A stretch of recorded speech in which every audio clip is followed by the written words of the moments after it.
Es un tema ciertamente complejo. Hemos tocado ya las políticas globales sanitarias en relación con la pandemia. Hemos tocado los temas de atención primaria y el sistema de salud en relación con la pandemia. Hemos tocado el tema de los determinantes sociales de la salud en relación con la pandemia y hemos tocado los problemas de la salud mental en relación con la pandemia. O sea, hoy tocaríamos el tema de los poderes mundiales de la salud. ¿Qué hay detrás de la pandemia? Y nos acompañan dos personas que es un placer saludarlas, que es Luisa Lores, radióloga, médico, conocida, activista por el derecho a la salud, militante de la plataforma galega SOS Defensa Sanidad Pública, radióloga del Hospital de Pontevedra, máster en Gestión y Economía de la Salud, una larga trayectoria en la lucha por el derecho a la salud y por la defensa de los sistemas públicos de salud desde nuestra vieja amiga Galicia. Y nos acompaña también Mauricio Torres, activista por el derecho a la salud, también médico, especialista en salud ocupacional, doctorado en salud pública, ex coordinador general de la organización hermana ALAMES, la Asociación Latinoamericana de Medicina Social, actual presidente de la IAP, la International Association Health Policy, que es donde estamos ALAMES y las FAS, y ahora mismo también está en el Consejo Consultivo del Movimiento de Salud Pública y vive de que es profesor asociado en la Facultad de Medicina de la Universidad Nacional de Colombia. Con ellos dos vamos a trabajar este tema de los poderes mundiales de la salud y va a empezar Luisa con aproximadamente 20 minutos para que explique sus opiniones sobre el tema. Me vais a permitir brevemente que puntee algunos temas que me parecen interesantes para introducir el asunto. Luego, obviamente, los ponentes pueden referirse a estos temas o a los que ellos y ellas consideren. Voy a tocar 5 puntos rápidamente de lo que me sugiere el tema de la mesa de hoy. El primer punto es lo que Jonathan Mann de Harvard hablaba de la interdependencia global de la salud. Aquí está todo conectado. El mundo es un sistema en que todo elemento lo compone y por lo tanto interactúa. Elementos de salud, de epidemiología, elementos de economía, elementos de sistemas sociales, elementos de liderazgo y de gobernanza. Luego una parte de... Y ahora te voy a contar algo más, que te ayude a estimular otro tipo de neuronas de la cabeza. Sigo. La parte de arriba reposa mucho sobre el trabajo de la redacción del diario, aunque citamos también otros medios de comunicación. Sigo. Es que esto siempre tengo un debate y es que... Apagar los micrófonos, por favor. Vale. Cuando hablo de los 5 puntos que quiero tocar brevemente para introducir esta mesa, insisto, el primero es la interdependencia global de la salud. Solamente un dato quiero dar. En el 2018, más de 1.400 millones de pasajeros volaron en todo el planeta, con dos características bien curiosas. Se movilizaron aproximadamente un 6% más que en el año anterior y representó en ingresos un 2% del PIB mundial. Y otra característica de esta interacción social tan intensa: los ingresos derivados del turismo mundial han crecido más rápidamente que la economía mundial de los respectivos países. Segundo punto que quería tocar es que mientras el virus esté presente en algún país, las reinfecciones serán inevitables y cíclicas. Por lo tanto, son ya muchos autores, muchos líderes que están planteando que las vacunas deben ser un bien público global. La tercera reflexión que quería hacer, el tercer telegrama, es el papel de los medios de información, que tendremos que hacer alguna reflexión más despacio sobre el asunto. Nunca en la historia ha habido una cobertura universal y permanente de la pandemia como hasta ahora. Es tal la sobreinformación que potencia a 1000 o más la situación real de la pandemia en el mundo. Dicen algunos autores que ni el muro de Berlín ni el atentado de las Torres Gemelas tuvo tanta cobertura informativa.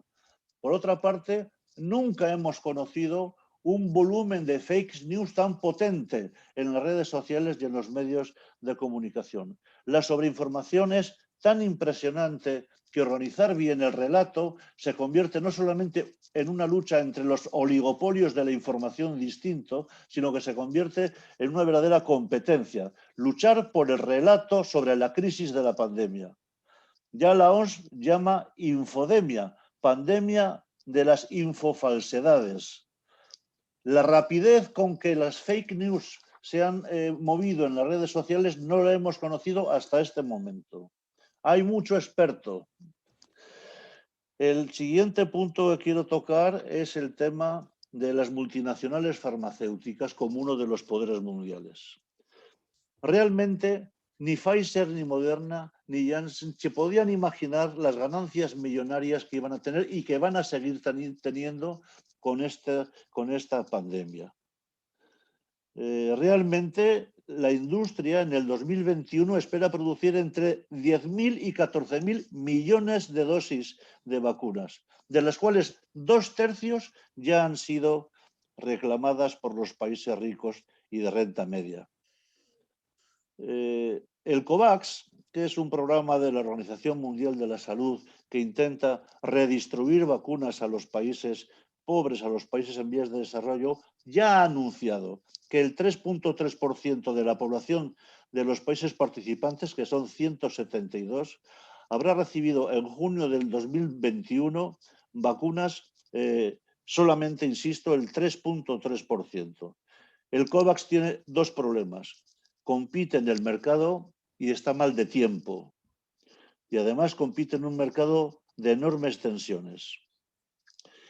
Otro apunte, otro telegrama que quería plantear es el de las empresas de digitalización, lo que se llama ya el capitalismo digital, como uno de los poderes que está en el marco de esta pandemia. Nunca hemos conocido un crecimiento y una facturación tan importante como Google, Amazon, Facebook, Netflix tienen. Solamente la plataforma que estamos utilizando ahora mismo, Zoom, tenía 10 millones de socios en diciembre del 2019, cuando se dio el primer caso en Wuhan, en China. En 4 meses escasos llegó a 200 millones Zoom de usuarios en Internet. Pasaron sus acciones de $70 por cada una a $140 cada una en marzo del 2020. Eso significó 44.000 millones en marzo ya de 2020 de ganancias netas. Solamente Zoom. No tengo ni idea de Telegram, de Twitter, de Instagram, de Sky, etcétera, etcétera.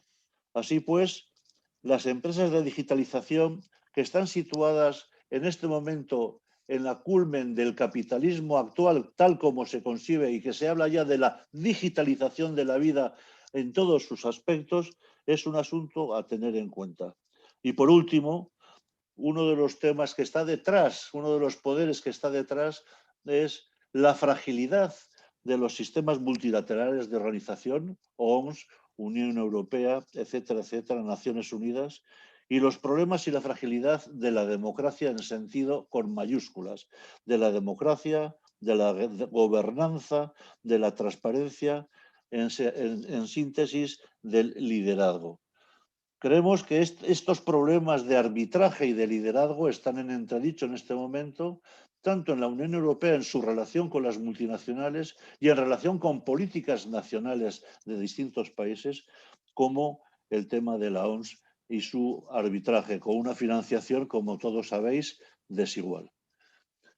Realmente, lo que nos viene para que no haya más pobres que muertos es que la distribución real de las vacunas varíe ostensiblemente en la estrategia que se está desarrollando. No es posible vislumbrar un mundo distinto sin que la estrategia de vacunación varíe. Está habiendo detalles, tanto con el tema de la India en este momento como con otros países. Está habiendo algunos detalles de algunos países. El mismo gobierno español ha tenido una iniciativa en Iberoamérica siempre escasa de 7,5 millones de dosis para donar. Siempre escasa. En nuestra opinión, estas líneas de trabajo la línea de las estrategias de vacunación, los sistemas sociales de protección, los medios de información, las empresas de digitalización y la democracia que gozamos, que tenemos o que nos falta en nuestros distintos países, están determinando una salida adecuada que favorezca a las mayorías sociales de la pandemia. Hasta ahora los apuntes de lo que podrían ser algunos de los complejos poderes mundiales que están detrás de la pandemia. Sin más, paso la palabra a Luisa Lores, nuestra compañera de Galicia, para que haga su presentación. Luisa, adelante.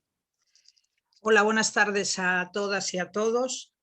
Mi enfoque de la charla que voy a dar, de esta pequeña charla, es un enfoque vinculado a los años que llevo estudiando los conflictos de intereses y el gran poder que está detrás de la privatización sanitaria. Probablemente esta charla levante suspicacias y no todo el mundo esté de acuerdo con lo que voy a decir, lo aviso. Pero me gustaría que abrierais la mente o la cerrarais como queráis, pero si puede ser que la abráis, lo escuchéis y, como dice un programa de televisión, estos son los datos y suyas son las conclusiones. A ver, ¿cómo hago aquí? Esto, a ver. Perdón. La salud, hay mucho dinero invertido en salud, hasta casi 9 billones con B de dólares a nivel mundial.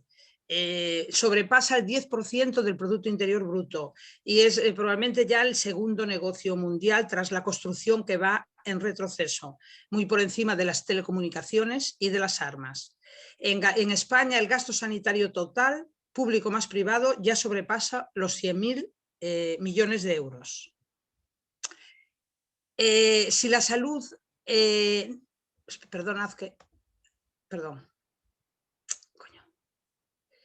Si la salud es una mercancía, el paciente es un cliente, la información es propaganda, los profesionales sanitarios son comerciales, los responsables sanitarios consejeros de consejo de administración y los datos sanitarios el producto estrella, lo que se llama el petróleo del siglo XXI, y probablemente todo se entiende. Lo he acompañado de viñetas del Roto, que es una persona genial, creo que también lo quiere mucho Marciano, donde pone aquí la plegaria Big Data que estás en los cielos, ¿no? Como dice J, hay varios organismos internacionales responsables de la salud mundial, son organismos potentes, financiados, que teóricamente se dedican a la protección de la salud en todo el mundo, en especial en los países menos favorecidos. Y son estos que están aquí: la Organización Mundial de la Salud, el Banco Mundial, la FAO, que es un determinante esencial de salud, la alimentación y la soberanía de la agricultura, las agencias de medicamentos, la Unión Europea y la Comisión Europea. Tras el abandono de Estados Unidos de la OMS, el 53%, es decir, más de la mitad de la financiación de la OMS, es privada y finalista. Es decir, los donantes privados de la OMS no donan dinero a la OMS para que la OMS organice una política sanitaria mundial, sino para determinadas cosas de su interés. Siendo tener que hablar del señor X, y probablemente al hablar del señor X, que como sabéis se llama Bill Gates, tengo que hablar de él porque está detrás. Y de eso estamos hablando, del poder. Con la elección de Joe Biden, Estados Unidos vuelve a la OMS con una aportación elevada, hasta 4.000 millones de dólares, que doblará, si es en un único año, doblará probablemente la financiación de la OMS, pero también finalista, a través de COVAX, que realmente es una estrategia de la OMS, que está financiada fundamentalmente privada, de UNICEF, que está con financiación fundamentalmente privada, y de Gavi, que es verdaderamente quien organiza, que es la Asociación de Vacunas de Bill Gates. El responsable es Anthony Fauci, amigo también de Bill Gates desde hace años. ¿Vosotros veis la pantalla bien? Porque a mí me lo tapa... Vosotros la veis bien, ¿no? Sí, perfectamente, sí. La otra persona, el organismo indicado, dedicado, es el Banco Mundial. Los objetivos son luchar contra la pobreza y de sus líneas estrategias la vacunación, el SIDA, el paludismo y la pobreza. La vacunación la realiza a través de Gavi, que es el organismo de la Fundación Bill y Melinda Gates para las vacunas. El SIDA, ONU-SIDA, que también está financiado por Gates. El proyecto de paludismo, Como lo veis aquí en todos los recortes, está financiado con Gates, por ejemplo, en 2012 750 millones para el SIDA, la tuberculosis y la malaria, o el Banco Mundial con la Fundación Gates para la educación en el mundo, contra la pobreza en el mundo, o el UNICEF, cuyo principal donante es Bill Gates. Este magnate tiene bastante libertad, debido a que controla la OMS, para realizar ensayos en pueblos del tercer mundo. Por ejemplo, ahora está realizando un ensayo en adolescentes de África para la píldora para prevenir el VIH con la farmacéutica MSD. También las terapias génicas tienen ensayos clínicos, ahí lo veis abajo, la Fundación Bill y Melinda Gates financia investigaciones donde los expertos trabajan con grupos africanos para probar tratamientos basados en genes, es decir, la terapia génica en la que está basada la vacuna de Pfizer, por ejemplo.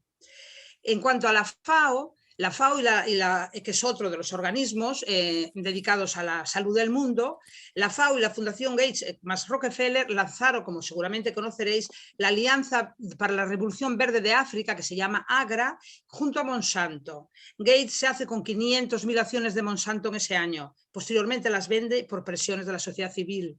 La revolución basada en cultivos transgénicos, fertilizantes químicos, disminuyó la soberanía alimentaria, incrementó hasta un 30% el hambre, totalmente reconocido por múltiples organismos en los países en los que participó. Como dice aquí abajo, en una noticia de febrero de 2021, la revolución verde de la Fundación Bill y Melinda Gates en África, la agroindustria gana y los pequeños agricultores pierden. Y como dice el Roto, porque si quieren acabar con el hambre en el mundo, hacen semillas que esterilizan. Bill Gates y Carlos Slim, también metido, sobre todo en la siguiente que van a hacer, no solo no pide perdón, sino que comenzó hace unos meses, reeditó de nuevo otra revolución, en este caso en Latinoamérica, la va a comenzar en Argentina, también basado en transgénicos, agrotóxicos, drones y Big Data, como veis ahí la portada del documento, donde se ven los drones fumigadores.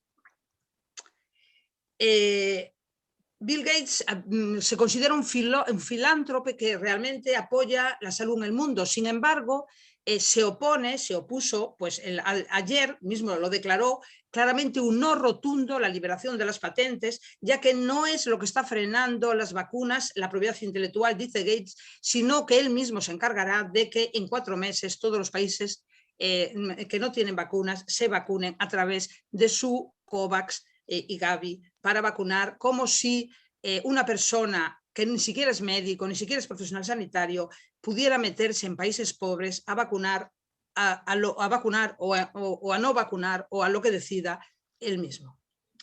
Que Bill Gates no es tan filántropo como dicen, lo dice la propiedad de las vacunas del coronavirus, del COVID-19. La vacuna de Pfizer se realizó con BioNTech, esa empresa que es propiedad de Gates. La vacuna AstraZeneca es un proyecto de la Universidad de Oxford liderado por la inmunóloga Sarah Gilbert y financiada por Gates. CureVac, de otra vacuna, es una empresa financiada por Gates, ha triplicado su valor en bolsa nada más salir en agosto de 2020.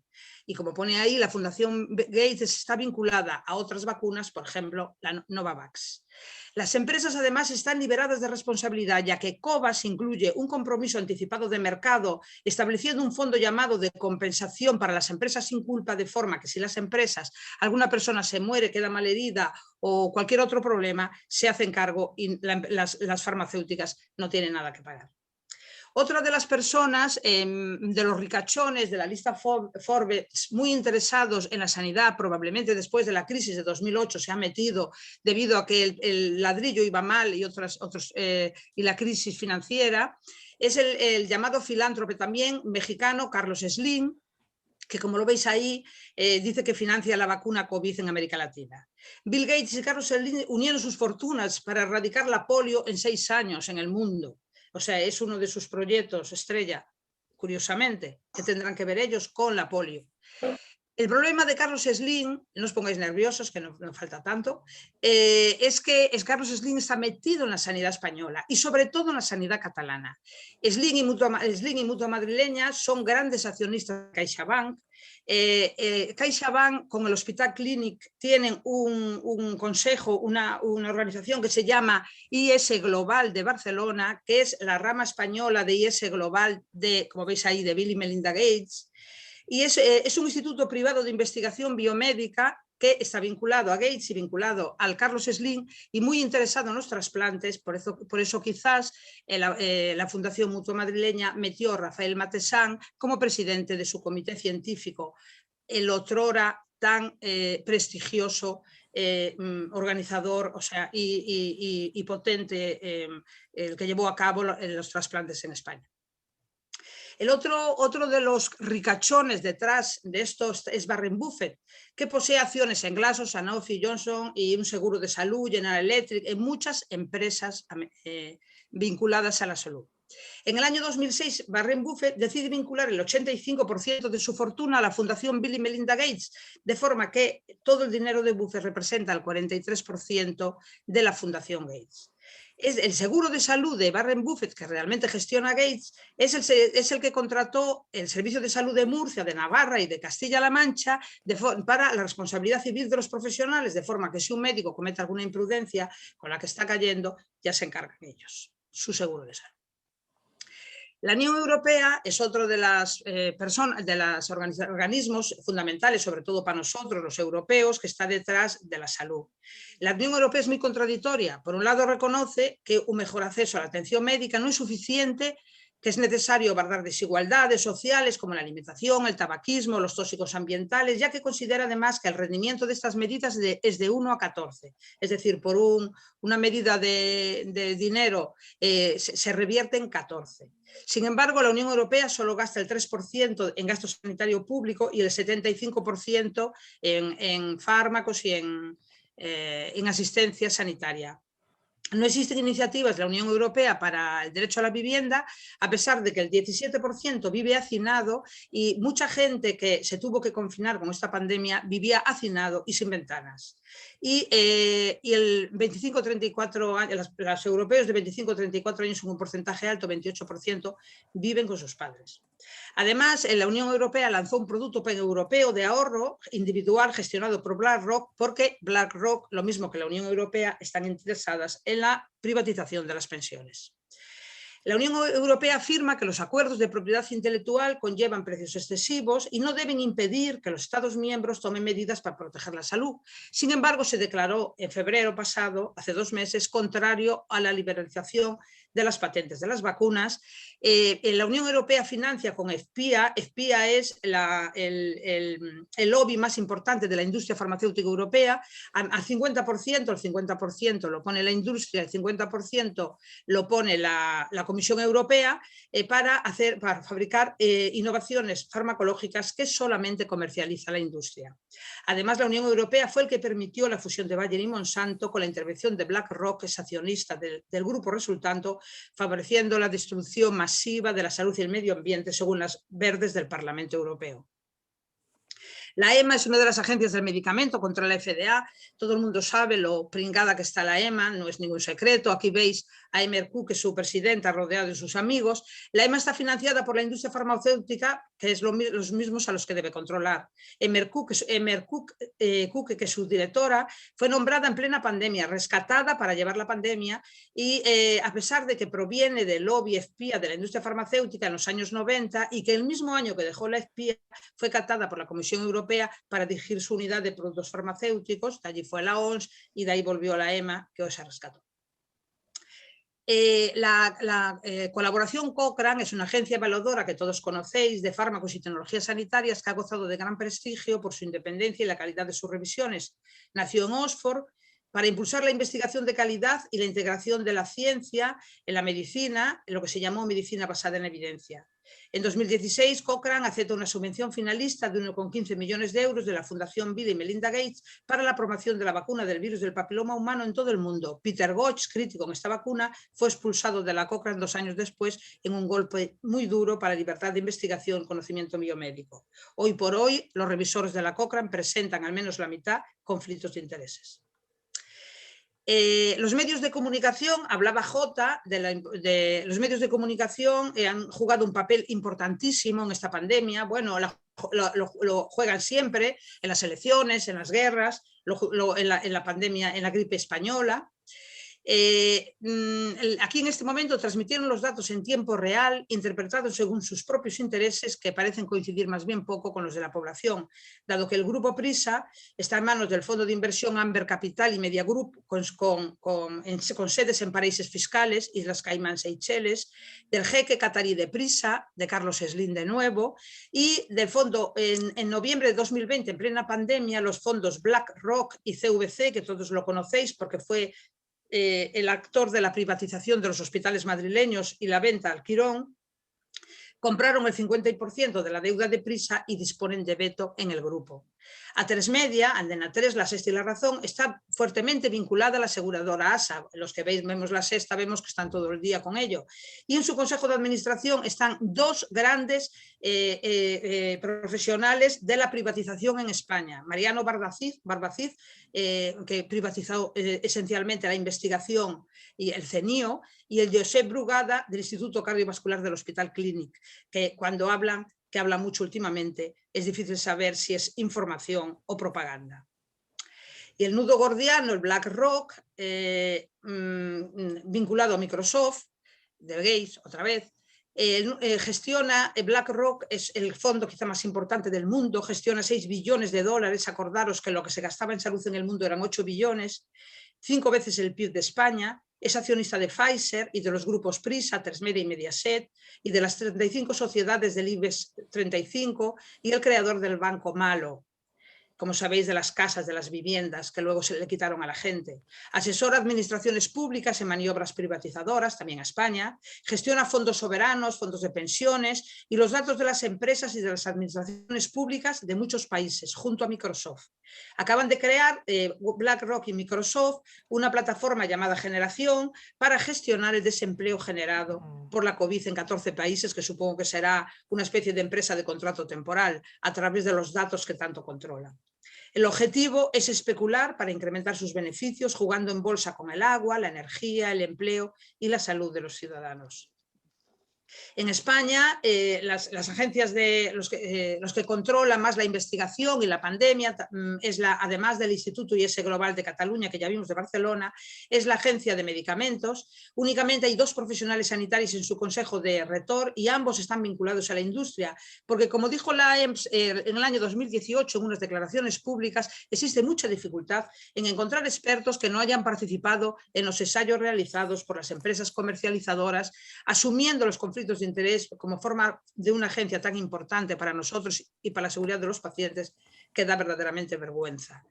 El comité de bioética está formado por 13 miembros, el presidente es director de una cátedra universitaria sobre los derechos del niño financiado por el Banco de Santander, también metido en el grupo Prisa, y 6 miembros están fuertemente vinculados a la Iglesia Católica o comparten la ideología provida, 2 eran asesoras de Anamato y 3 miembros están vinculados a la industria farmacéutica.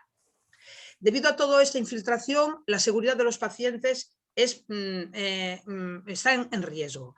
Puse aquí 2 ejemplos que todo el mundo conocéis, 3 ejemplos, 2 muy conocidos, el Vioxx y el de Merck, que se aprueba para la comercialización muy rápido por la EMA y por la FDA y se suspende muy lentos a pesar de que vean problemas. Veis que el Vioxx se aprobó en 1999, en el año 2000 ya se sabía el alto riesgo cardiovascular, no se retiró hasta 2004 tras 140.000 muertes solo en Estados Unidos. Y el antidiabético Avandia, que también se retiró años después y decenas de miles de afectados. También la vacuna de la gripe A de Glaxo, glifosfato, que dejó a 1.300 niños con grave problema de narcolepsia, fundamentalmente niños y adolescentes nórdicos, a pesar de que, y ahora se sabe en los juicios, de que Glasso lo sabía. Pero los laboratorios, porque había una pandemia de la gripe A, una pandemia de aquella manera, pero que se denominó pandemia, estaban eximidos también de indemnizar a sus víctimas. En marzo de 2015, lo mismo que pasa con los fármacos, también en la industria alimentaria con el glifosato. Sabéis que la OMS considera el herbicida glifosato ya probablemente cancerígeno en 2015, en el 2016 junto a la FAO dice que es poco probable y ahora el otro día, hace poco, en marzo de 2021, por fin reconoce que existe un alto riesgo de cáncer, pero la empresa químico-farmacéutica alemana, Bayer, que es la que está con Monsanto, que compró Monsanto, está obligada a pagar 11.000 millones de euros, aunque por las demandas de tantísima gente, más de 100.000 personas. Sin embargo, hoy mismo salió en El País que Monsanto desafía a los tribunales y quiere volver al glifosato en México. Y lo mismo pasa con las multas, como veis ahí, a todas las farmacéuticas metidas en esta pandemia, como Pfizer, 2.900 millones, AstraZeneca, 1.700, Johnson & Johnson, Glasso de vacuna de mutaciones, todas estas tienen multas por administración desleal, fraude, sobornos y acciones contra la salud pública, pero en esta pandemia no tienen riesgo de sanciones porque las han evitado. Y es quizá podemos decir que es la doctrina del shock, ¿no? Como dice aquí el Roto, dadme un virus y cambiaré el mundo. Lo mismo que sucedió con grandes catástrofes, terremotos, torres gemelas, lo que sea, siempre el gran poder utiliza para hacer cambios contra el pueblo y a favor de sus beneficios. Con la intermediación del gran poder mundial, cualquier contrarreforma es posible, especialmente en momentos de pandemia. El control de los datos y de las telecomunicaciones facilita la tarea y minimiza la discrepancia. Los fake news solo son de los demás, nunca de ellos, nunca del Grupo Prisa, nunca de La Sexta, nunca de Bill Gates, nunca de nadie. Siempre es de los que discrepan. Los recortes, la privatización y la infiltración de los sistemas públicos de salud han preparado el terreno, con la inestimable colaboración de los medios de comunicación. Como consecuencia, se ha secuestrado la evidencia, secuestro de la evidencia por los comerciantes de fármacos. Ya lo dice Ioannidis, ya no sirve la medicina basada en la evidencia, se la han quedado ellos. La mediocridad de los expertos, publicaciones sesgadas y contradictorias, como alguien dice, elegancia externa e irrelevancia interna. Empeoramiento de los determinantes en salud, más de 100.000 millones de euros en España y los indicadores de salud van a la baja. La medicalización, medicina contra natura, pequeños bebés embadurnados con productos químicos por el miedo al sol, medicalización de los cambios normales de la vida y desprecio a la inmunidad natural en el COVID, cuando la gente que se infecta no se vuelva a contagiar, pero sin embargo le ponen la vacuna cada año porque se la quieren poner sí o sí. La tiranía de la prevención secundaria y del diagnóstico. Los consumos millonarios en medicamentos y tecnologías irrelevantes o perjudiciales. Y lo veo yo todos los días, de verdad, en mi trabajo. La ley de cuidados inversos, que cada vez se ve más en estos casos, como decía Tudor Hart, y la ineficiencia y la insostenibilidad de los sistemas nacionales de salud va a ser la consecuencia. Para terminar, las alternativas. La COVID está evidenciando las consecuencias de la contrarreforma sanitaria neoliberal, pero los organismos y las plataformas de defensa de la sanidad pública debemos liderar la situación, debemos discutir, debemos debatir, no importa con quién nos metamos, porque si no hay un riesgo de deriva, hay un riesgo de pensamiento único y de que sea la ultraderecha la que tome las riendas. Es necesario un gran debate europeo e internacional para que vuelva la soberanía de los sistemas de salud, la transparencia y la independencia de los revisores, la protección y explotación de los datos sanitarios que están en manos de las tecnológicas, que nosotros no sabemos, que no hay memorias en los hospitales, que no sabemos las consecuencias de nuestro desempeño profesional, las políticas de medicamentos, la liberación de patentes, la docencia e investigación independientes, la delimitación público-privada, los conflictos de intereses, la infiltración por los mismos magnates y los mismos fondos buitre. Los poderes mundiales forman una red tupida, pero es pequeña. En su concentración está su fortaleza, pero también su debilidad. El cambio de paradigma en la política económica y fiscal, que parece que por fin se está produciendo en la Unión Europea, opuesta a la crisis anterior, repensar los sistemas fiscales para que paguen más los que más tienen, eliminar los paraísos fiscales de la Unión Europea, la apuesta por la reforma fiscal, al parecer de Joe Biden, decían hoy mismo, y la mayor sensibilidad mundial con el cambio climático y con la sanidad pública, evidencian que es posible y que es sensato y que debemos cambiar, porque la situación yo creo que es insostenible. Y con eso él termina. Muchas gracias, Luisa. Ha sido muy interesante tu exposición. Gracias. Le paso la palabra a Mauricio Torres, nuestro compañero colombiano, presidente de la IAHP. Muchas gracias, Luis, y muchas gracias. Bueno, tienes que quitar compartir pantalla. ¿Cómo tengo que hacer? Abajo. Perdón. Al lado, donde antes ponía compartir pantalla, ahora te podrás quitar compartir pantalla. Ah, vale, vale. Ahí está. Adelante, Mauricio. Ok. Perdón. No te preocupes. Bueno, buenas tardes para ustedes. Muchas gracias por esta invitación de Marciano, de la Federación, a conversar sobre este tema, pues sin duda es un tema que nos interesa mucho, es un tema global, como se ha planteado, ¿cierto? Y bueno, voy a aportar algunas ideas en el camino de la introducción que hizo Juan Luis y los aportes que ha hecho Luisa ahora. Luisa, tienes que ir en la parte superior. Ahí sí. tú ves una cosita, un cuadrito verde, ahí puedes darle clic para darle stop a tu presentación. Ah, perdón, stop. Sí, señora. Y a ver si sé. ¿Cómo tengo que hacer esto? Dios mío. No te preocupes. No sé cómo tengo que... Espera, lo quito de mi pantalla. ¿Cómo tengo que hacerlo? No, tienes que parar. ¿Dónde pone share? No. Sí. Es que no sé dónde pone stop. A ver. Joder. Pues no sé qué hacer. Voy a cerrarlo. ¿Así? No, tú no, le das... me temo que lo más práctico es que te salgas de la reunión y vuelvas a entrar. Vale, de acuerdo. Sí. Ok, pues ya está. No vivo con él, pero le cojo la cita. Vale, ¿tiene su teléfono? ¿O le han llamado y no lo cogía? Manuel, ¿cómo salgo aquí de la reunión? Dios mío, qué desastre. Abajo dice Leave.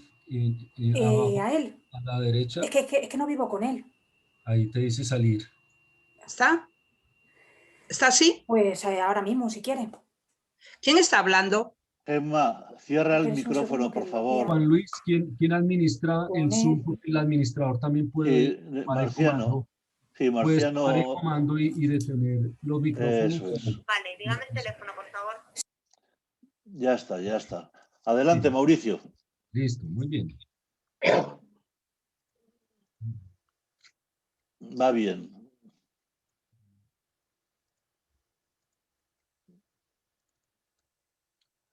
Ok, muy bien. ¿Están viendo mi pantalla, Juan Luis? Sí, perfectamente. Sí.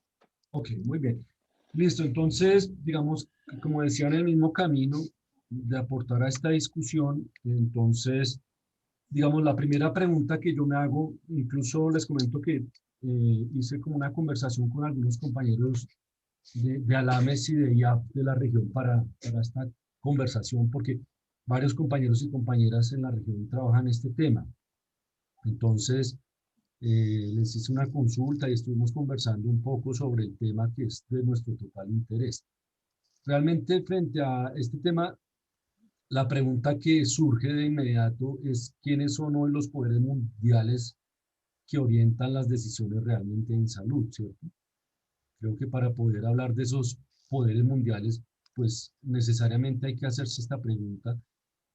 Y digamos que las respuestas que yo me doy a ella a partir de esas conversaciones y bueno, de otras que hemos tenido en distintos tiempos, es que hoy en día claramente existen tres actores que son los que definen estas políticas de salud globalmente. Por un lado, la banca mundial, ¿cierto?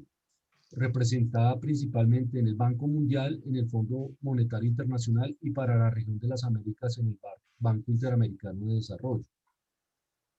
El segundo actor, pues que ya se ha mencionado, Luisa lo ha mencionado claramente, son las corporaciones multinacionales en el denominado complejo médico industrial financiero.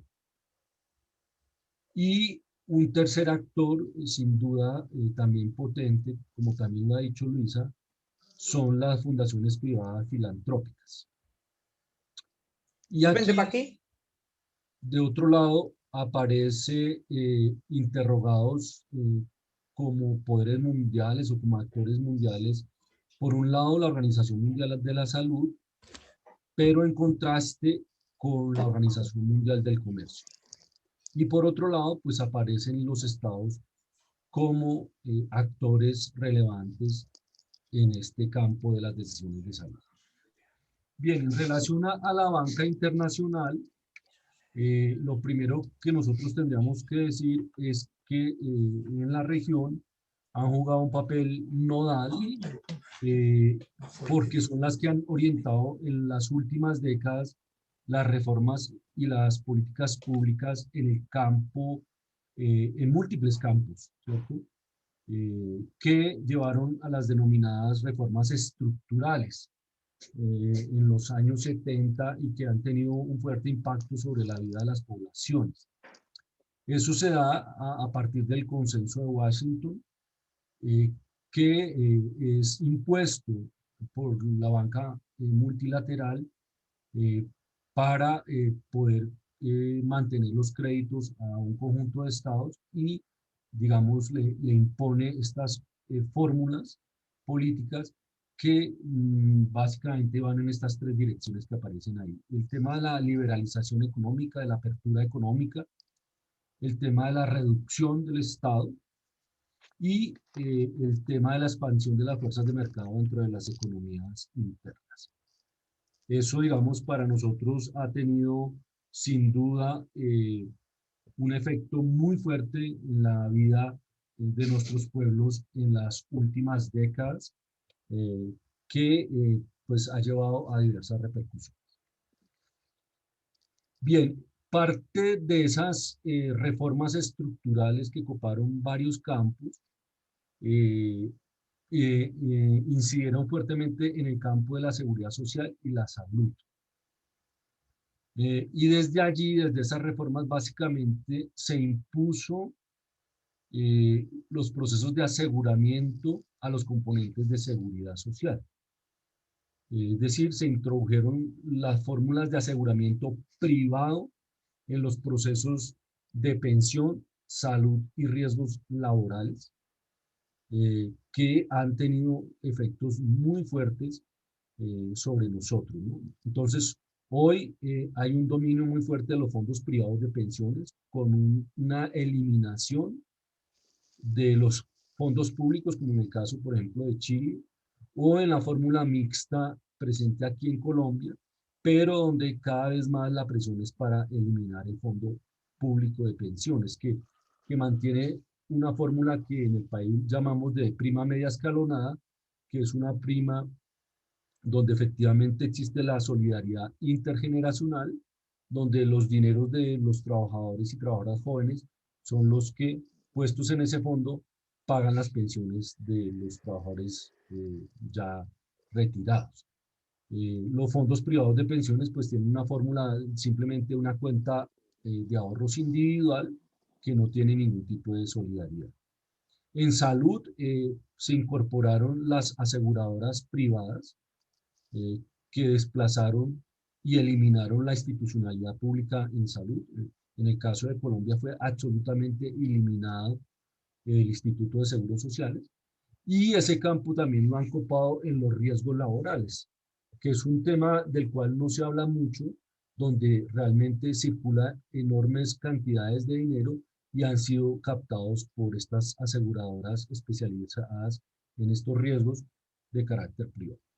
Y más recientemente, en esta orientación de política, pues viene movilizando ya desde hace unos años la iniciativa de la cobertura universal de salud, el Universal Health Coverage, como estrategia fundamental para la idea de salud para todos, que no es más que copar a la población con seguros de salud, pero de diversa índole, que pues dependen de la capacidad de pago de los individuos y que una fracción de aquellos que no tienen capacidad de pago reciben un subsidio estatal para ser incorporados en ese marco de aseguramiento privado. Por otro lado, en esta orientación de la banca internacional se han impulsado fuertemente las asociaciones público-privadas en el campo de la salud, y en lo que tiene que ver con la región se ha aumentado la red prestadora de servicios de salud con estas asociaciones que terminan siendo unas inversiones públicas que son capturadas por el capital privado, fundamentalmente.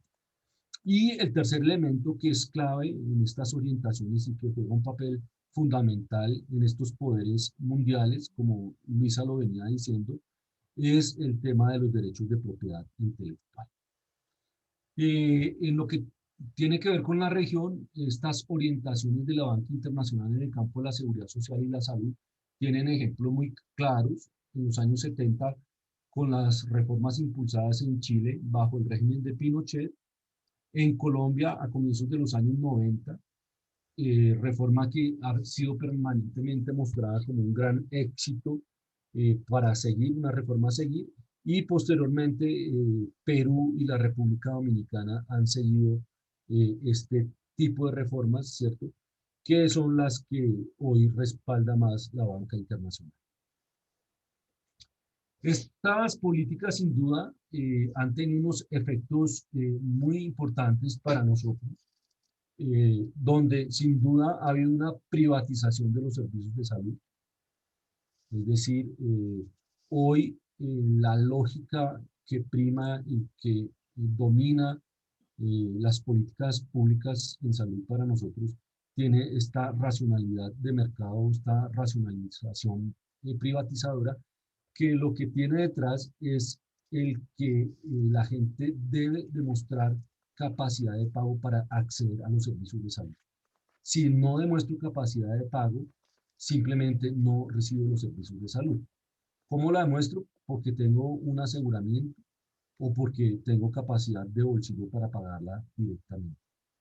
Si no estoy en esas dos condiciones, simplemente no recibo los servicios de salud.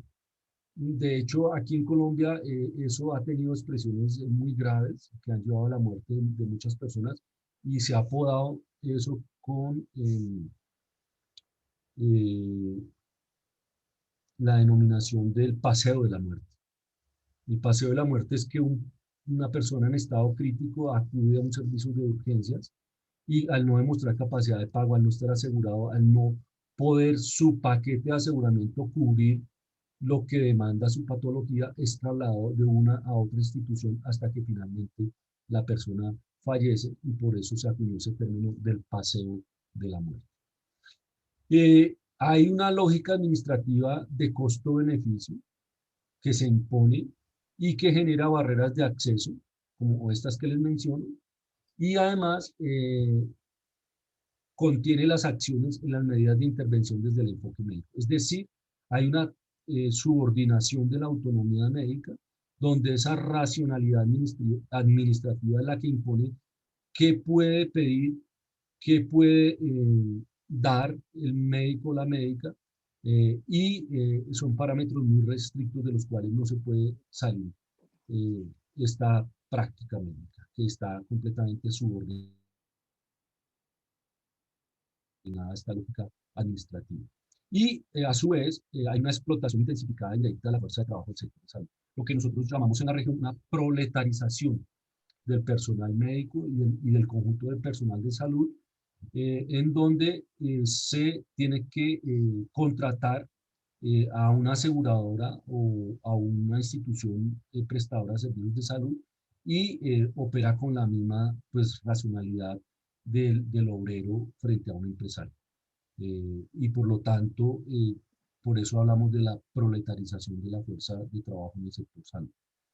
Y este elemento que es muy clave, y es que se da una financiarización de los recursos públicos de la seguridad social. ¿Qué quiere decir eso?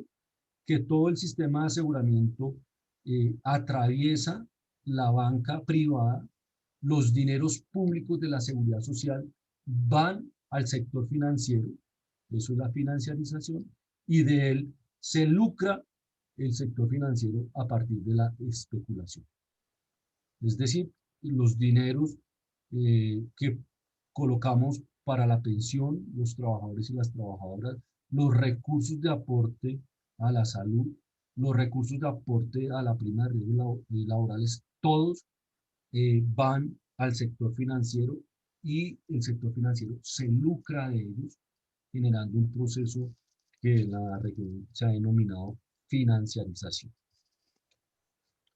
Bien, por otro lado, entonces, los dineros públicos han sido puestos al servicio de los intereses privados. Es una cosa que nosotros insistimos. Las aseguradoras privadas de salud o de riesgos laborales manejan los recursos públicos de la seguridad social. Esos no son recursos particulares, pero a pesar de ello, ellos se lucran de esos recursos. Por ejemplo, construyen red de prestación de servicios propia con esos recursos y los privatizan a través de esas medidas, ¿cierto? Entonces, se maneja realmente con una lógica privada estos recursos públicos sin que haya un control realmente por parte del Estado. Y claro, esto entonces ha llevado a la generación de grandes procesos de acumulación de capital. Es decir, el capital en los años 70 se da cuenta que en el campo de la seguridad social, en el campo de la salud, también se podía acumular capital y por eso introduce estas reformas, ¿cierto? Que hoy dan grandes réditos. Entre las grandes empresas, entre las 100 empresas más grandes de Colombia, siempre se colocan allí las aseguradoras de salud y los fondos privados de pensiones porque son enormemente rentables. Y esto sin duda, como efecto, pues ha traído una violación sistemática del derecho a la salud, porque pues lo que prima en la orientación y en la configuración de las políticas de salud pública en salud no es propiamente la garantía y realización del derecho a la salud, sino lo que prima es una racionalidad económica de ganancia. Bien, el otro poder mundial al que ya hizo referencia Luisa de manera importante es el complejo médico industrial financiero, del cual pues nosotros hemos hablado durante mucho tiempo, ¿cierto? Y que pues ha venido fortaleciendo y solidificando. Para nosotros ese complejo está ligado de una manera fundamental con el imperialismo capitalista a través de una variedad de empresas multinacionales, farmacéuticas, de maquinaria, de seguros, de bancos, de inmobiliarios, de financiamiento. ¿Y por qué planteamos eso?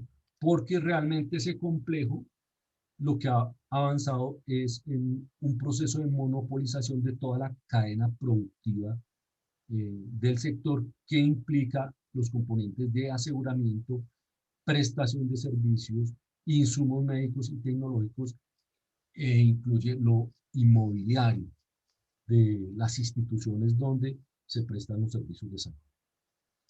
En ese sentido, entonces, ese complejo médico industrial financiero ha avanzado en empresas de aseguramiento privado en estos tres componentes de la seguridad social que he mencionado y ha venido fortaleciendo conglomerados internacionales de aseguramiento que ya hacen presencia en nuestra región. Por otro lado, también ha avanzado en conglomerados internacionales de prestación de servicios de salud. Para nosotros, aquí en la región, el ejemplo más claro es la presencia de Sanitas Internacional, que ha venido copando la prestación de servicios de salud en nuestros países. Y por otro lado, la creación de una red propia de clínicas y hospitales, con lo cual impulsan la integración vertical, es decir, las aseguradoras contratan a su propia red prestadora de servicios de salud y no le dan chance, por ejemplo, a contratos de las redes prestadoras de servicios de salud. En Colombia en particular, eso ha llevado a la liquidación de hospitales históricos, como el caso del Hospital San Juan de Dios en Bogotá, el hospital universitario que tenía una historia de 500 años y desapareció, tuvo que ser cerrado por esta lógica donde no tuvo forma de contratar con aseguradoras privadas y terminó muriendo. Bien, hay que decir que entonces en el marco de la pandemia, el poder de este complejo se ha develado con más fuerza y han jugado un rol fuerte en las decisiones del manejo de la pandemia y en lo que ha significado la producción, comercialización y distribución de los insumos, de la tecnología y de las vacunas para el enfrentamiento de la pandemia, en donde la lógica que ha primado ha sido una lógica de carácter biológico y hospitalocéntrico. Es decir, este complejo médico, industrial y financiero se ha favorecido inmensamente en el marco de la pandemia y se ha lucrado y digamos que ha estimulado en ese sentido el manejo de la pandemia con una lógica centrada en sus intereses económicos sin duda.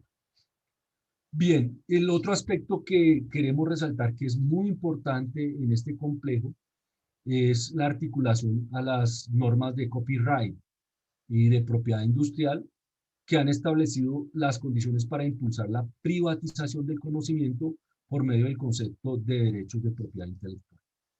Digamos que en ese contexto de los poderes mundiales, el tema de los derechos de propiedad intelectual juega un papel nodal y hoy es un motor del denominado capitalismo cognitivo, entendido como las prácticas económicas sobre las producciones de conocimiento enmarcadas en el capitalismo globalizado, que son la base del capitalismo sobre bienes inmateriales.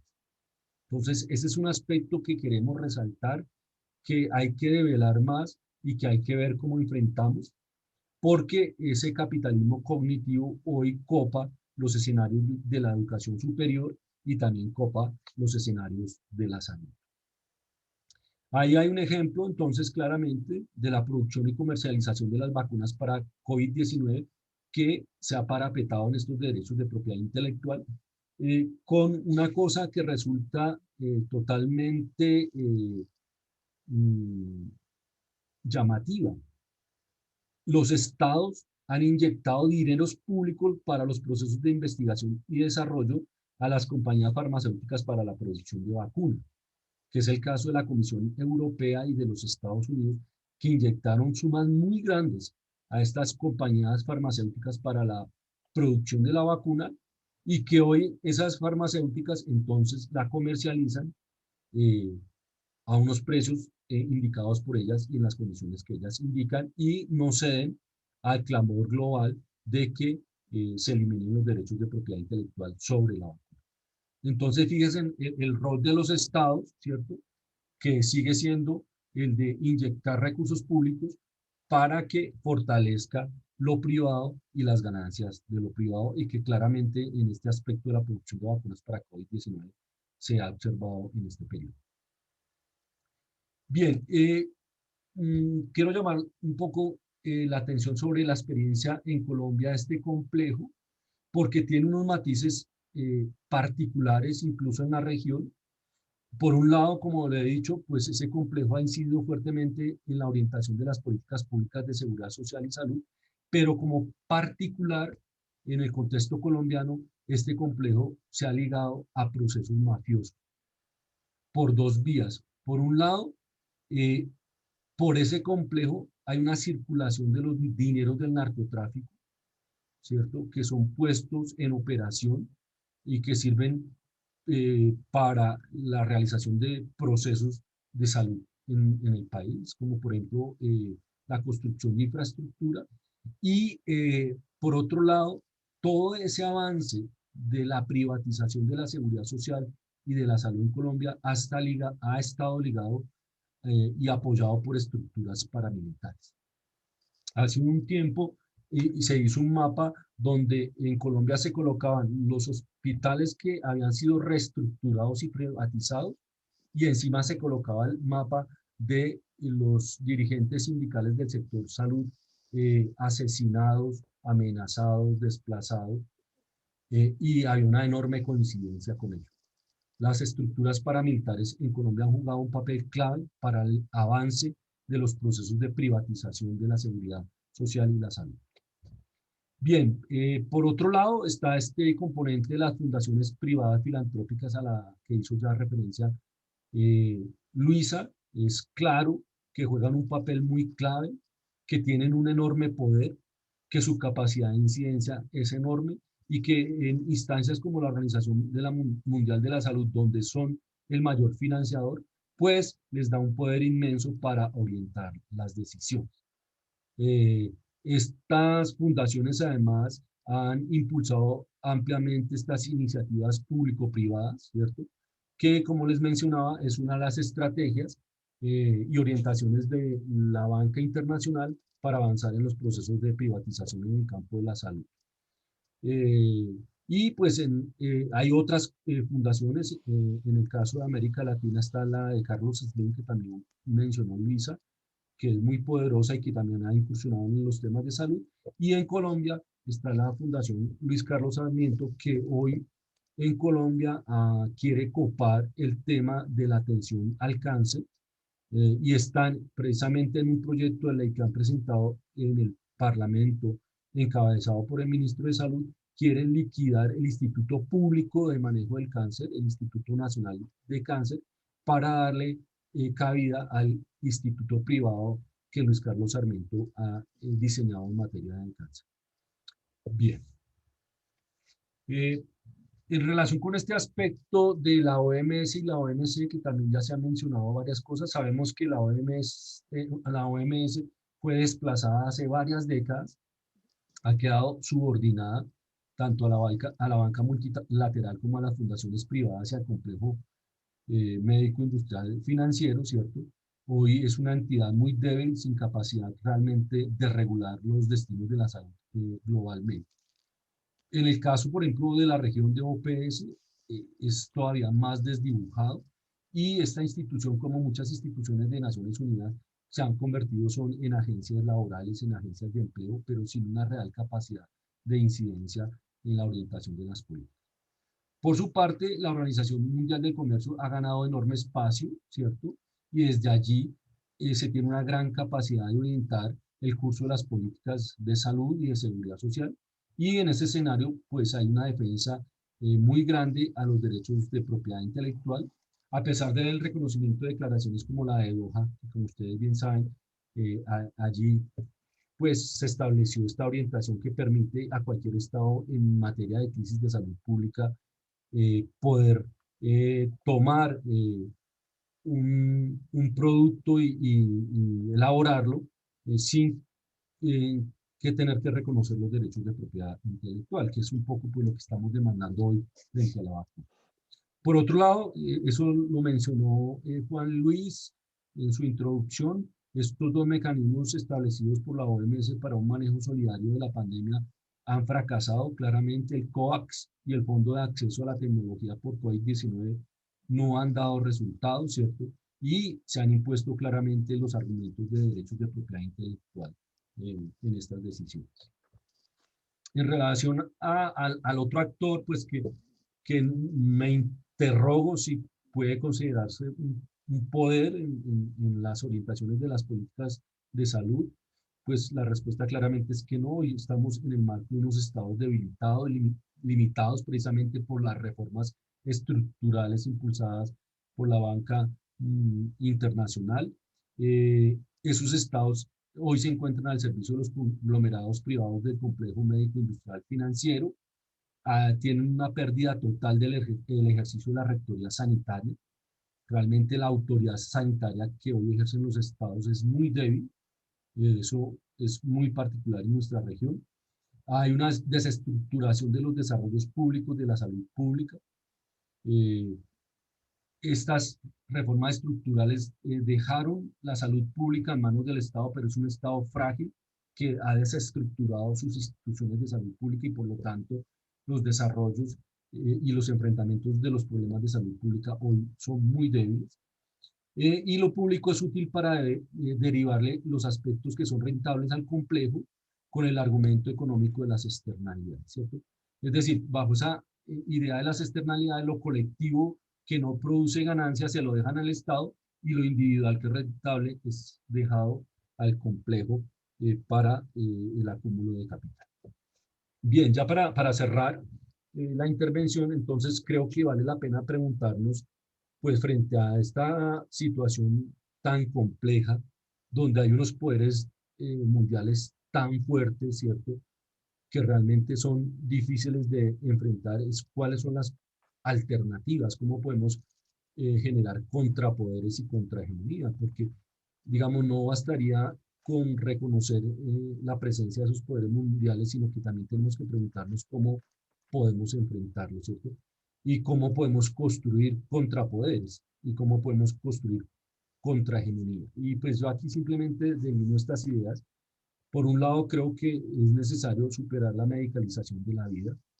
Si las sociedades lo que siguen reclamando es más medicamentos, más tecnología, más clínicas, más hospitales, pues simplemente lo que hacemos es fortalecer ese complejo. Si desde los sistemas públicos de salud seguimos alimentando esa perspectiva medicalizada, pues lo que hacemos es seguir inyectando recursos públicos a lo privado. La lucha contra ese complejo está ligada en varios países con la lucha general contra el imperialismo capitalista. Es decir, no se puede pensar que sin enfrentar ese imperialismo capitalista es posible desestructurar ese complejo y por lo tanto esto es una lucha internacional, global. Y cambiar esta situación sin duda pasa por transformaciones profundas y radicales de la sociedad y del modo de producción. Entonces digamos que estamos enfrentados a una situación muy compleja que requiere configurar grandes contrapoderes para poder realmente afectar lo estructural y poder ir en otra vía. Eso era básicamente, Juan Luis, lo que quería aportar para esta discusión. Muchas gracias por el espacio para presentar. Muchas gracias, Mauricio. Ahora abrimos el turno de debates. Somos 50 aproximadamente y yo creo que podemos ordenar las cosas, los debates, utilizando el chat. Entonces, aquel o aquella que quiera preguntar, lo escriba en el chat y ya vamos distribuyendo a los ponentes el asunto del debate. Si hay alguien que, por no haber muchas preguntas en el chat, quiere opinar, puede levantar la mano y abrir el micrófono y hablar en alto para todos y para todas. O sea que adelante el debate de la mesa que Luisa y Mauricio nos han planteado de forma muy interesante.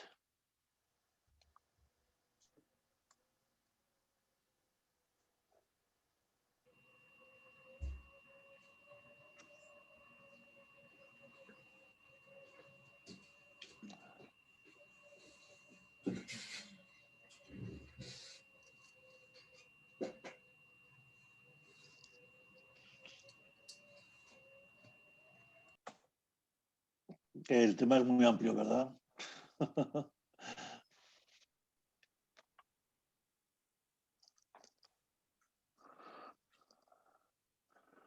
Parece que hay una palabra, María Ángeles Cardiel, ¿no? Sí, sí, sí, si me dejáis. Es que tienes que levantar, palabra. En reacciones tienes que levantar la mano y lo que has puesto es que estabas de acuerdo, ¿sabes? Ah, perdona. No pasa nada. Adelante, Así. María Ángeles. O sea, para ver, todo el mundo que quiera hablar, que ponga la mano como María Ángeles en su intervención y le paso yo la palabra. Adelante, María Ángeles. A ver, bueno, primero felicitaros porque las dos ponencias han sido francamente buenas y reales, francamente. El problema es que la gente que más o menos podemos estar concienciada somos tan pocos y además con tan poquísimo poder, que ¿qué podemos hacer para cambiar esto? Porque es que ni que estén en el gobierno unos, ni que estén en el gobierno otros, no dejan que avancen las estructuras, el cambio de estructuras. Entonces, y claro, yo tampoco me doy por vencida de decir, pero ¿será posible que no podamos hacer nada? Pero la realidad es esa. Entonces, ¿qué se os ocurre pensar para que podamos cambiar las estructuras? O sea, para cambiar todo este sistema capitalista que vamos, que es así y que no podemos hacer nada. A ver. Luisa, Mauricio.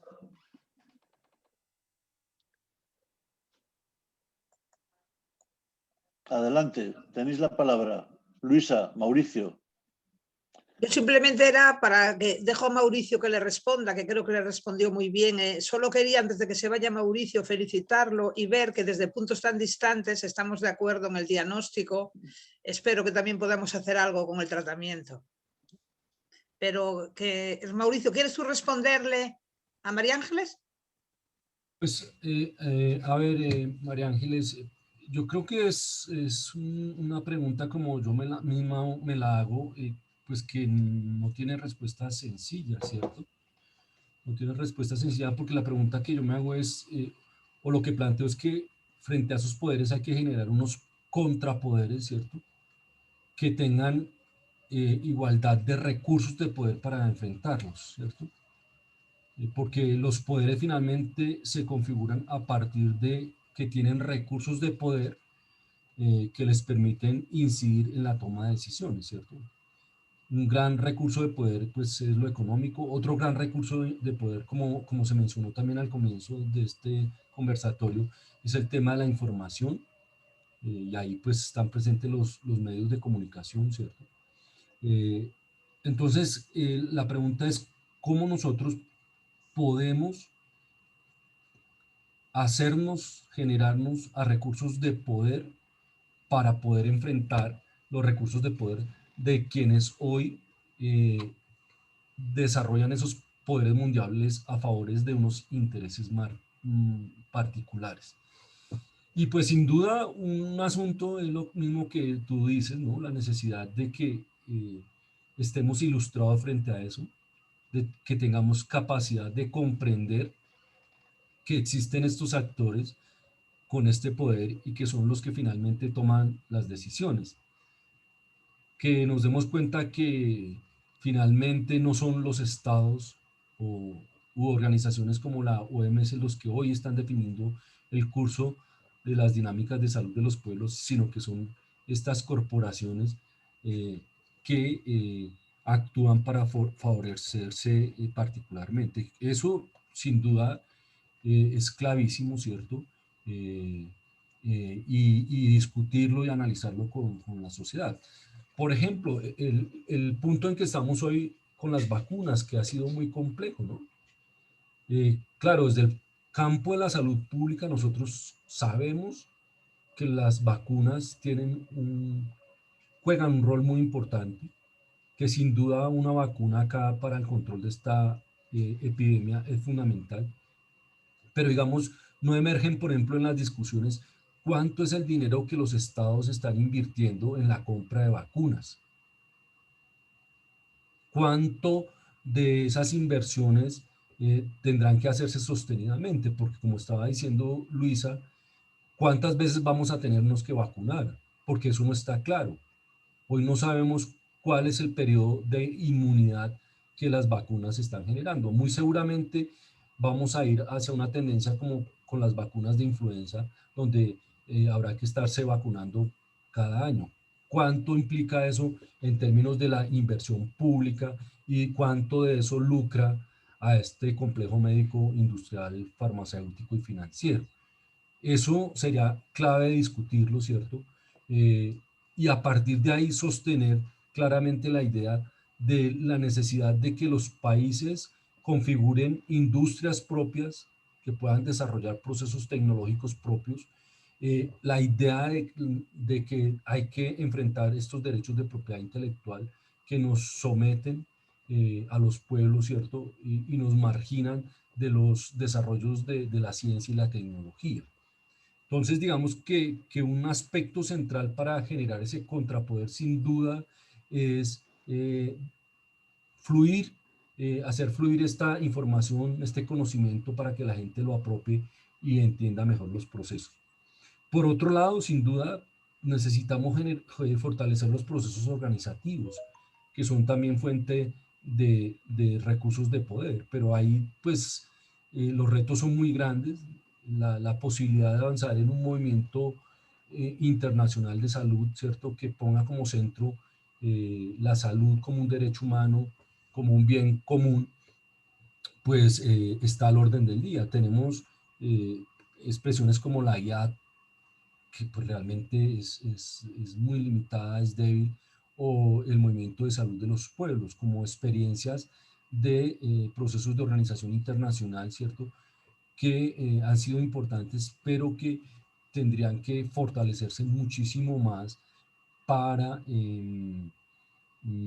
poder generar un contrapoder. De otro lado, este elemento que yo les planteaba de orden cultural, que también me parece que no lo hemos dejado de un lado, porque eso fue muy importante en el siglo pasado, las discusiones que dimos de la medicalización de la vida. Porque fíjense que desde el campo de la salud pública también legitimamos este complejo médico, industrial y farmacéutico. Desde nosotros también consideramos que ahí está la salida, la respuesta, y resulta que pues que eso no es más que fortalecer ese complejo. Creo que tenemos que retornar también a un trabajo un trabajo comunitario, donde también las comunidades puedan responder con sus propios saberes, con sus propios conocimientos, con sus propias prácticas, que no están incrustadas en este complejo médico, industrial y farmacéutico. Les cuento, por ejemplo, las experiencias aquí de las comunidades indígenas en un departamento de Colombia que es el Cauca, que incluso tomaron la decisión de no vacunarse y han hecho un manejo propio de la pandemia, incluso con cosas que uno no entiende. Ellos, por ejemplo, han hecho movilizaciones muy grandes, lo que se llama la minga indígena. Han movilizado 10.000 personas en movilización, y recientemente hicieron una celebración de sus 50 años como Consejo Regional Indígena del Cauca, que congregó unas 30.000 personas, e hicieron un manejo con sus propias medicinas tradicionales, y realmente no, o sea, no se conoció de efectos graves de circulación del virus. Eso tiene que ser porque realmente el manejo que ellos le dan es eficiente, es eficaz, ¿cierto? Entonces es un poco estos elementos los que yo podría decir, ¿cierto?, de manera general, para que colectivamente pensemos cómo es posible construir contrapoderes, contrahegemonía, porque sin eso no va a ser posible hacer esos cambios de fondo, esas transformaciones de fondo que se requieren para enfrentar estos poderes mundiales. Es lo que yo diría, Juan Luis. Gracias, gracias Mauricio. Sin duda, asociaciones como las nuestras, la Federación, Alames, tendríamos que tener estrechos contactos, seminarios, intercambio de opiniones, para que, como decía el viejo Gramsci, hacer la lucha en el terreno de las ideas, ¿no?, en el terreno de las culturas, ¿no?, porque muchas veces no tenemos bien en cuenta la percepción que la población está teniendo de cómo va la pandemia. Y la percepción es que me vacunen, colas inmensas, manifestaciones de pensionistas pidiendo vacunas, manifestaciones en barrios pidiendo vacunas. Eso es una gran cultura de medicalización de la vida, más allá de la eficacia de la inmunidad de las vacunas, obviamente, que estamos todos observándolo, ¿no? Por lo tanto, yo creo que ante este hecho cultural sin precedentes y este nivel de conciencia, donde las UCIs ya están en el dormitorio de nuestra casa cada día, porque los medios de comunicación las ponen todos los días, las UCIs, los hospitales, hombros vacunados continuamente, miles, millones, efectivamente, esa cultura inmensa de la medicalización de la vida habrá que retomarla en el terreno de las ideas, en el terreno de los mensajes, en el terreno de las culturas de salud comunitaria, como muy bien has comentado, Mauricio. Más opiniones, señores.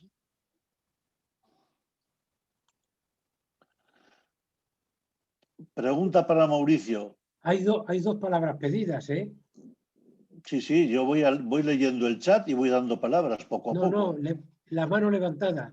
¿Dónde están las manos levantadas? Pues la mía y la de Camilo Bas. De acuerdo. Entonces leo una y luego paso a la mano levantada. Gracias, Marciano, siempre tan atento.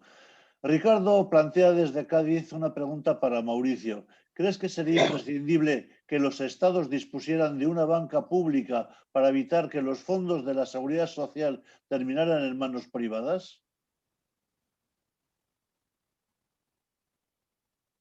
Sí, digamos que nosotros creemos que, por supuesto, se requieren sistemas de protección social universales, ¿cierto? Y que eso requiere fondos públicos a donde se alleguen los recursos para poder desarrollarlos. Y eso implicaría, sí, una banca pública de manejo estatal, ¿cierto? Donde las diversas fuentes que alimenten un sistema de protección universal lleguen, ¿cierto? Sobre todo a través de un sistema impositivo fiscal de carácter progresivo que permita tener los recursos y a partir de ahí hacer los procesos de distribución de la riqueza a través del mecanismo de un sistema de protección social que ha demostrado mucha eficacia como fuente de redistribución de la riqueza. Entonces, en ese sentido diría que sí, creo que en parte fue la experiencia que ya han vivido muchos de los países europeos, ¿cierto? Muy pocos en América Latina, pero que fue una experiencia valiosa y que realmente configuró la base de estados de bienestar, pero que fueron obviamente totalmente retrocedidos por las reformas estructurales globales impuestas por la banca multilateral. Es lo que le podría responder. Muchas gracias, Mauricio. Marciano tiene la palabra. Bien, yo en realidad lo que quería era contestar antes a la compañera, ¿no? que intervino antes, ¿no? A ver, a mí me parece que es importante ser consciente de todo lo que hay detrás del funcionamiento de los sistemas sanitarios, cuáles son las dinámicas de privatización y de mercantilización de la salud, que no solamente están presentes en España, sino a nivel mundial, ¿no? Y donde participan desde las empresas farmacéuticas hasta las empresas de provisión sanitaria, ¿no? Por ejemplo, pues Centene o Fresenius, o las grandes aseguradoras multinacionales, ¿no? Como Bupa, Sanitas, etcétera, ¿no? Hay que ser consciente de eso, pero también hay que ser consciente de que eso se tiene que enfrentar desde, digamos, dos vías paralelas, ¿no? Por un lado, el análisis y la denuncia de lo que se produce, ¿no? Y de cuáles son los efectos que al final acaba repercutiendo sobre la situación mundial.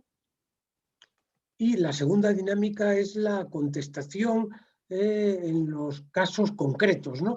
En los que las movilizaciones sociales, profesionales, etcétera, son, y se ha demostrado, ¿no? De una manera clara, son capaces de detener determinados movimientos de privatización.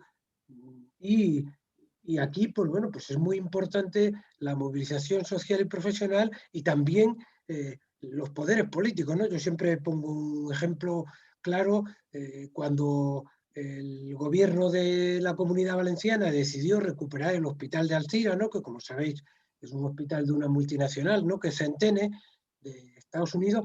El embajador de Estados Unidos en España acudió a presionar al presidente de la Generalitat Valenciana, ¿no? Diciéndole, oiga, si está usted metiendo con Estados Unidos. Bueno, bien, pues ahí la voluntad política hizo que esa presión se acabara desoyendo, ¿no? Y como sabéis, hoy Alcira está recuperado y está integrado dentro del sistema público de la comunidad, ¿no? Ha habido otros sitios donde también se han paralizado estas cosas, ¿no? Por ejemplo, en Uruguay, donde se intentó privatizar el hospital de clínicas, que era el mayor hospital del país y de la ciudad de Montevideo, ¿no? Y donde también estaba implicada Centene por intermediario de Rivera Salud, ¿no? Y eso también se consiguió parar haciendo actividades desde el Senado de la República hasta las movilizaciones que hizo el sindicato mayoritario en ese hospital, etcétera. Es decir, que hay muchas cosas que se pueden hacer, ¿no? Y tenemos que ser conscientes de que hay que tener una estrategia a nivel general, sabiendo qué implicaciones tiene, y también tenemos que tener estrategias locales muy concretas de enfrentamientos contra estos sistemas de privatización, ¿no? Bueno, pues el mismo día 4 de mayo, ¿no?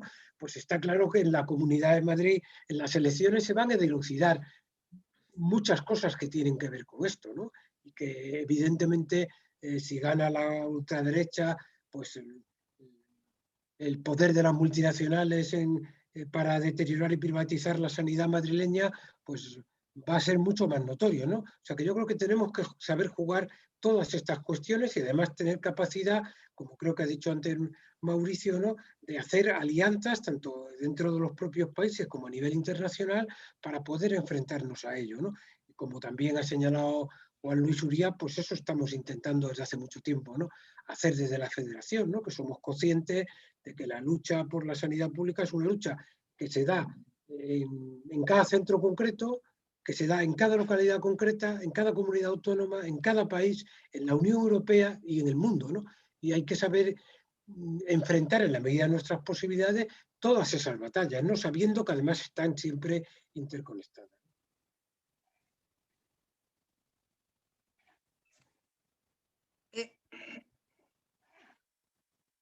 No se oye. Abre tu micrófono, Juan Luis. Jota, tienes que abrir el micrófono. Juan Luis, tienes que abrir el micrófono. Micrófono. No nos ve y no nos oye. Juan Luis, tienes que abrir el micrófono. No te oye. Joder, pues no sé por qué, ya no lo puedo hacer. Yo no lo puedo entender tampoco. Hay que ponérselo en el chat. En el chat, sí. A ver. A ver. Venga. Supongo que será así. Sí. Juan Luis. Yo se lo puedo cerrar, pero no abrir. Tengo que darle enter.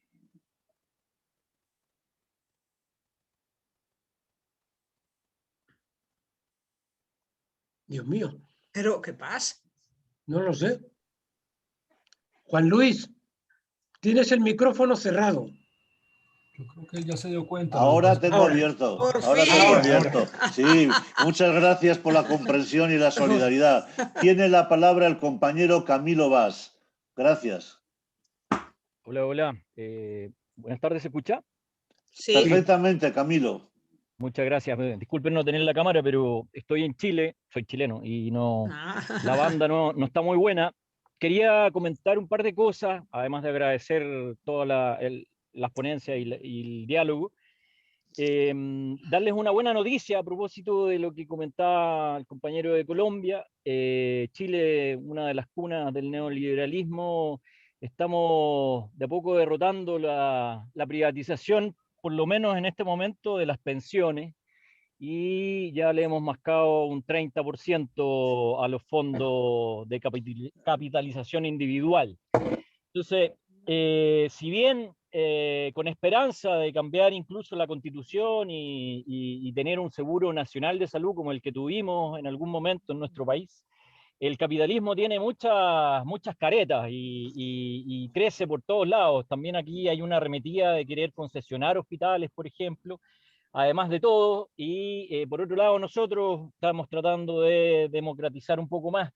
Y simplemente la propuesta también más a nivel micro, y ahí eso es lo que quería comentar, cómo de alguna forma, yo soy médico de familia y comunidad, cómo también nos metemos junto con Alames, por ejemplo, en la formación de los trabajadores y trabajadoras de salud, para que no nos transformemos nosotros mismos en soldados del capitalismo, que es lo que habitualmente sucede. Nosotros finalmente, sin querer, queriendo, nos transformamos en los principales dispensadores de medicamentos de las multinacionales, etcétera, con baja conciencia. Entonces yo creo que cómo transformamos las universidades nuevamente en lugares de reflexión a favor de los pueblos. Creo que eso es muy importante para empezar a cambiar el sentido común, por primera parte.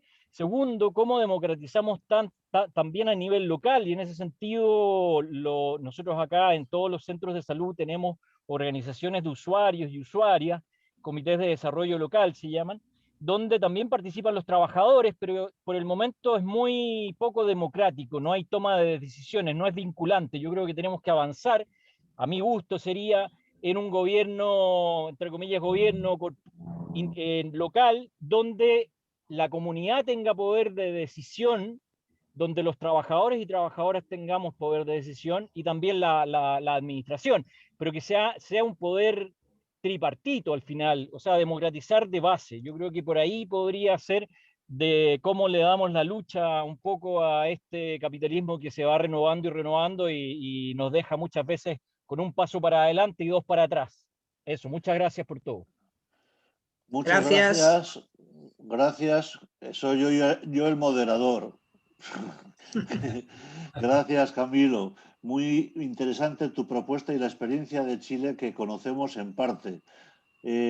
Realmente donde hay redes locales de salud y donde hay procesos de cogestión municipal a nivel local, se establecen de hecho en muchas ocasiones, y también tenemos experiencia nosotros, verdaderos mecanismos de doble poder en la toma de decisiones. Esa línea de trabajo es muy interesante. Ahora tiene la palabra Luisa. Luisa, adelante. Juan Luis, discúlpame, Sí. Juan Luis. Sí, adelante. Lo que pasa es que yo debo retirarme. Ah, sí, Mauricio. Pues que hable Mauricio. Entonces, no, Sí, simplemente adelante. agradecerles la invitación. Qué bueno participar con ustedes, esta organización tan cercana, amiga de nosotros, que es un referente en las luchas por el derecho a la salud, por la sanidad pública. Entonces, una alegría estar con ustedes. Creo que quedan algunas ideas ahí para seguir reflexionando y trabajando. Y le envío la presentación a Juan Luis y a Marciano para que la puedan compartir.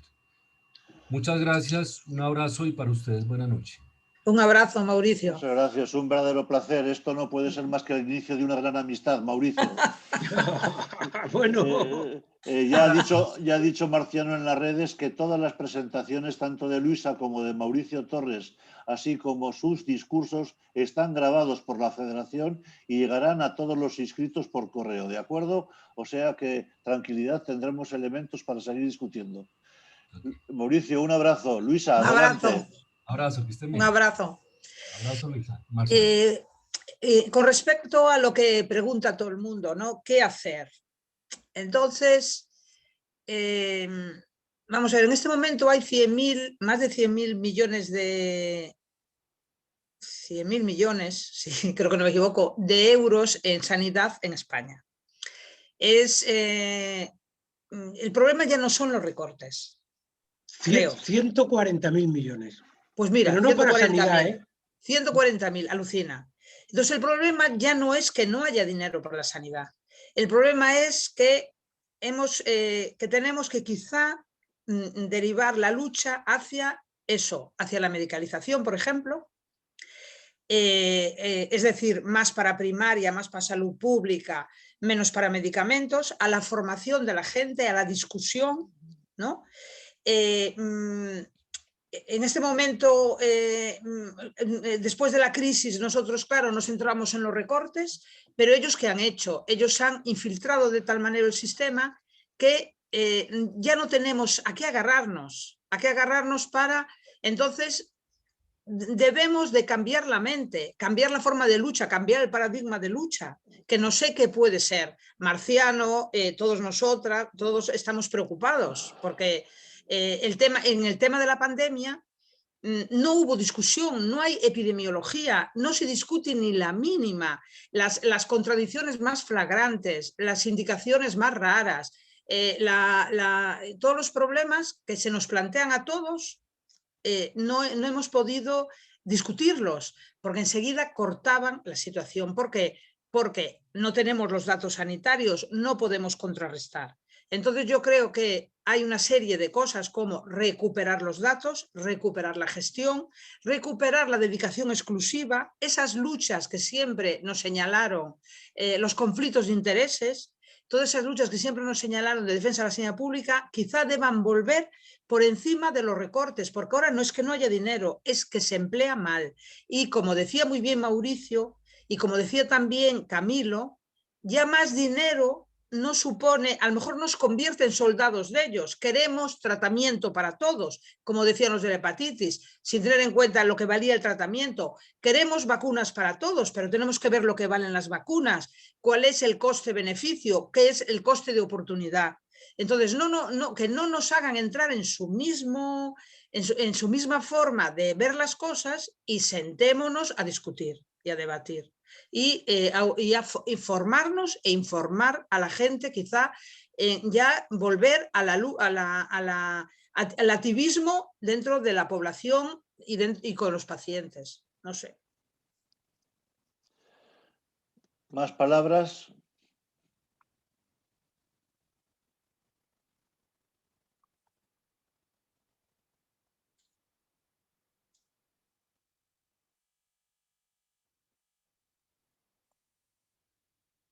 ¿Cuándo es la próxima mesa, Marciano?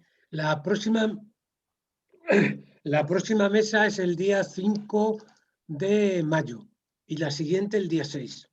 El día 5 de mayo sobre información sanitaria y participación. Y el día 6 sobre hospitales. Hospitales. De acuerdo. Y quedan otras dos más, el día 11 de mayo sobre política farmacéutica y el 13 sobre atención sociosanitaria. Ah, sí, sociosanitaria, sí.